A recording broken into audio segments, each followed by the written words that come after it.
بسم الله الرحمن الرحيم. السيد الرئيس المحترم، السيدات والسادة المستشارون المحترمون، أشكركم على العناية التي تولونها لقطاع التربية والتكوين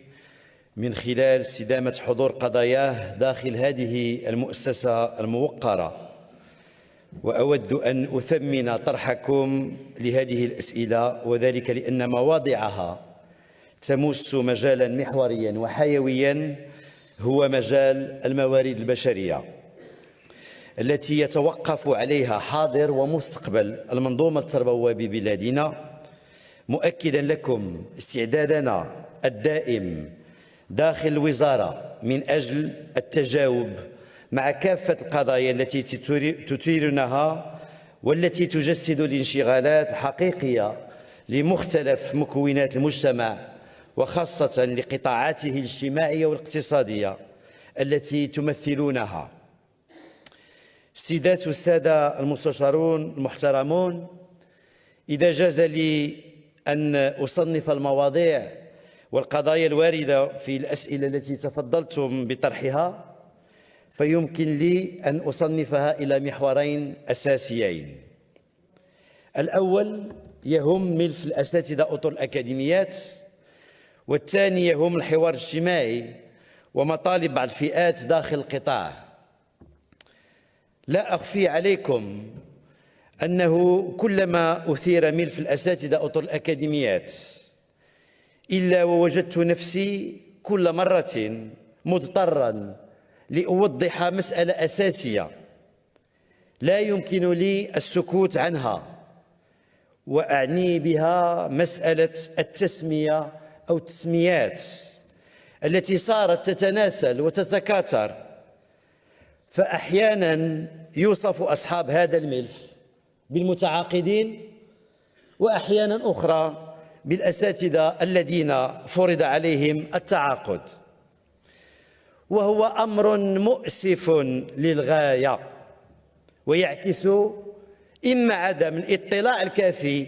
على طبيعة هذا الملف والمسارات التي قطعها منذ أن برز على الساحة التعليمية سنة 2016، أو من أجل إثارة وتغليط الرأي العام الوطني. وإني أؤكد لكم مرة أخرى أنه ليس لدينا داخل المنظومة التربوية ما تتم تسميته بالمتعاقدين، فهذه التسمية التي استعملت في مرحلة انتقالية سابقة لم يعد لها وجود على الإطلاق. السيدات والسادة، لقد قدمت خلال جلسة الأسبوع الماضي بمجلس النواب ما يكفي من المعطيات الدقيقة بخصوص هذا الملف، وأوضحت بالدليل والبرهان أن الأمر يتعلق بتوظيف جهوي وليس بعقد محدد المدة يرسخ الهشاشة وعدم الاستقرار كما يدعي البعض. كما أن التوظيف الجهوي الذي أقدمت عليه الحكومة سعيا منها للحد من الخصاص المهول من الأساتذة الذي عرفته المنظومة التربوية قبل 2016 مكن من توظيف أكثر من 100,000 أستاذ في ظرف 5 سنوات، وهو ما يعادل ما تم توظيفه خلال 20 سنة الماضية، وهذا إنجاز كبير لهذه الحكومة لم يسبق تحقيقه في تاريخ المنظومة. وقد سبق لي أن أكدت أن هذا النمط من التوظيف ليس وليد اليوم، بل نص عليه الميثاق الوطني للتربية والتكوين سنة 1999، وتضمنته الرؤية الاستراتيجية سنة 2015. وقد كانت لهذا النمط من التوظيف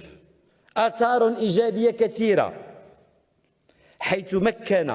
من ضمان الحق في التمدرس لمئات آلاف الأطفال خاصة في العالم القروي، وأسهم في تجويد المنظومة من خلال التقليص بشكل كبير من الاقتصاد والأقسام المشتركة في الفصول الدراسية، وهو الأمر الذي كنتم تطالبون به أنتم عبر أسئلتكم الشفهية والكتابية. وإني أجدد التأكيد مرة أخرى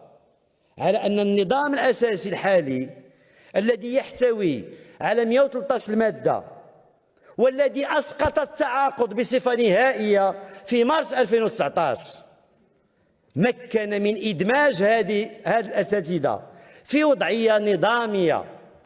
تراعي المماثلة والمطابقة مع الأساتذة الآخرين، ويخول لهم نفس الضمانات والامتيازات من ترقية وولوج إلى مناصب المسؤولية ومشاركة في المباريات. كما أجدد القول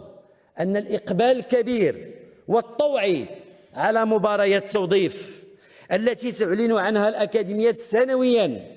يؤكد بما لا يترك مجال للشك أن هذا التوظيف لم يفرض على أي أحد، حيث يتقدم المترشحون لاجتيازه بكل طوعية، بكل إرادة، بكل شغف، وبكل مثابرة لاجتياز هذه المباريات من أجل النجاح فيها. ويمكن لي أن أخبركم من هذا المنبر أن عملية ترسيم أطر الأكاديميات هي جارية اليوم على قدم وساق، وهو ما سيتيح للأطر المرسمة إمكانية الترشح لاجتياز المباريات داخل القطاع والتباري خلال كل الاستحقاقات التربوية الإدارية القادمة. كما نأمل أن يتقلد هؤلاء الأطر في السنوات المقبلة القليلة مختلف مناصب المسؤولية داخل المنظومة، من مدراء مؤسسات، من مفتشين، من رؤساء مصالح، من رؤساء أقسام، ومن مديرين إقليميين. السيد الرئيس محترم، السيدات والسادة المستشارون المحترمون، اسمحوا لي أن أغتنم هذه الفرصة لأوجه كلمة مباشرة إلى الأساتذة أطر الأكاديميات، كلمة نابعة من رؤية المسؤول الحريص على ضمان الحق في التمدرس، وصادرة كذلك من قلب الأستاذ والمربي. أقول لكم من هذا المنبر أن جميع حقوقكم مضمونة بعد التخلي بصفة نهائية عن التعاقد ودمجكم في وضعية نظامية. أقول لكم وأؤكد لكم أن حقوقكم مضمونة، لأن هذا النظام الأساسي يمنحكم الحفز طوال الحياة المهنية، كما يوفر لكم الاستقرار المهني والأمن الوظيفي والمساواة في جميع الاستحقاقات المهنية. هذا النظام الأساسي قابل للمزيد من التعديلات التي من شأنها الارتقاء بوضعتكم الإدارية والمادية وتجويد مساركم المهني عبر الحوار البناء، عبر الحوار المثمر. أن هذا الحوار يقتضي الالتزام بثقافة المسؤولية وفي طليعتها احترام والحفاظ على الزمن المدرسي وتأمين الواجب المهني وعدم تعريض الحق الدستوري للتلاميذ في التعليم للضياع. السيد الرئيس المحترم، السيدات والسادة المستشارون المحترمون، إذا كان المحور الأول من أسئلتكم والخاص بالأساتذة الأطر الأكاديميات يتماشى مع طبيعة وتركيبة مجلسكم الموقر ومع الأدوار المنوطة به، خاصة ما يهم تعزيز وتوطين البعد الجهوي، فإن المحور الثاني من أسئلتكم هو الآخر يتقاطع مع اهتمامات جزء من مكونات هذا المجلس الموقر الذي يحضر في تركيبته الفاعلون الاجتماعيون الذين نعتبرهم في الوزارة شركاء لنا، وخاصة النقابات التعليمية الأكثر تمثيلية. وفي هذا الإطار وبفضل إرادة هذه الوزارة وشركائها استطعنا أن نعالج ملفات مطلبية ظلت مجمدة منذ سنوات، وبادرنا لحل العديد منها انطلاقا من الفصل الأول من سنة 2018، حيث تمكنا من وضع تصور لحلحلة 12 ملف المتفق بشأنها مع شركائنا، كما أعلن عن ذلك بلاغ 25 فبراير 2019. فبخصوص الفئة الأولى من الملفات والمتضمنة ل7 ملفات فقد تمت تسويتها، ويتعلق الأمر بالملف الأول: وضعية أساتذة التعليم الثانوي الإعدادي الذين سبق لهم أن كانوا معلمين والمحالين على التقاعد قبل فاتح يناير 2006 وأحيلوا على التقاعد برسم سنوات 2007 إلى غاية 2011. الملف الثاني: ترقية الحاصلين على دبلومات جامعية من دول أجنبية اجتازوا بنجاح المباريات المهنية برسمي سنة 2014 و 2015 لولوج إطار أستاذ التعليم الثانوي التأهيلي. الملف الثالث: ترقية الأطر الحاصلة على شهادة مهندس دولة بعد النجاح في المباريات المهنية برسم سنوات 14 و 15. الملف الرابع: وضعية الأطر المرتبة في السلم السعود، وقد شملت هذه العملية 4342 موظفة وموظف. الملف الخامس: وضعية الموظفين الذين تم توظيفهم الأول في السلمين 7 و 8 ومرتبون في السلم 10، وقد شملت هذه العملية 25263 موظفة وموظف. الملف السادس: الشروع في تسوية وضعية موظفي الوزارة حاملي شهادة الدكتوراه، وقد عملت الوزارة السنة الفارطة على تنظيم مباريات توظيف في إطار أستاذ التعليم العالي مساعد، خصص لها 50 منصبا، على أن يتم تنظيم مباراة أخرى برسم هذه السنة وخصص لها 200 منصب، ونأمل الحفاظ على الرفع من هذه الوتيرة سنويا، علما بأنه يتم سنويا الترخيص للمعنيين بالأمر من أجل اجتياز المباريات المنظمة على صعيد باقي القطاعات للاستفادة من ولوج أسلاك تتماشى مع وضعيتهم الجديدة. كما أن الوزارة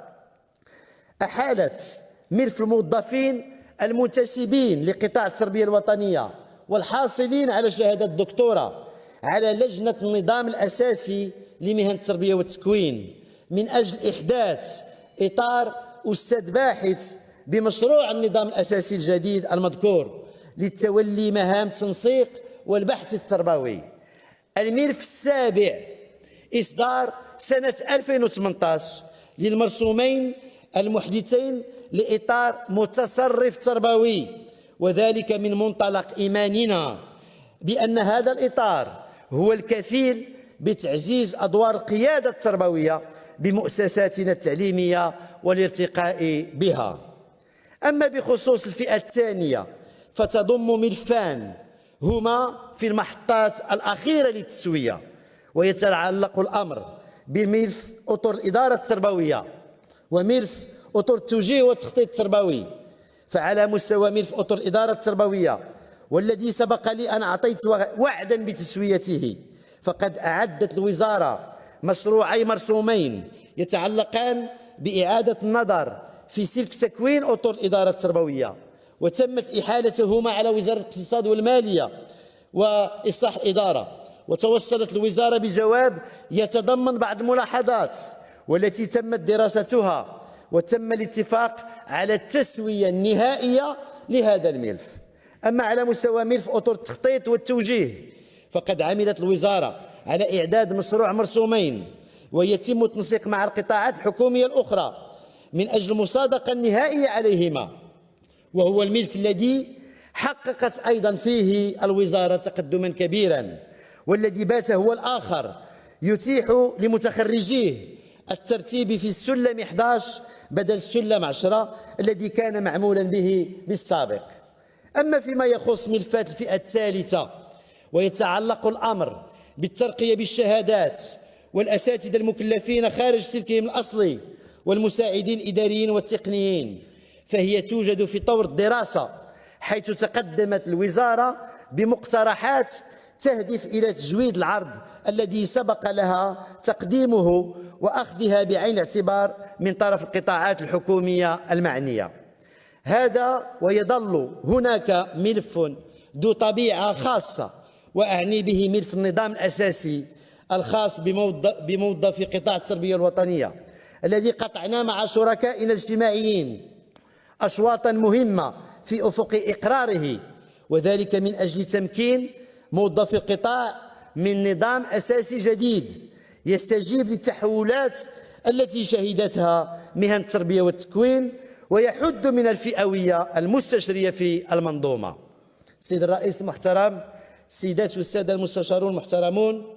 سنواصل جهودنا من أجل الارتقاء بالحوار الاجتماعي القطاعي متى توفرت الشروط الملائمة لذلك، وأحسن دليل هو اللقاءات البناءة التي تمت يوم أمس استجابة لطلب بعض النقابات التعليمية، والتي تم خلالها الاتفاق على عقد اجتماع آخر ابتداء من يوم الاثنين المقبل للشروع في تدارس مقترحات بخصوص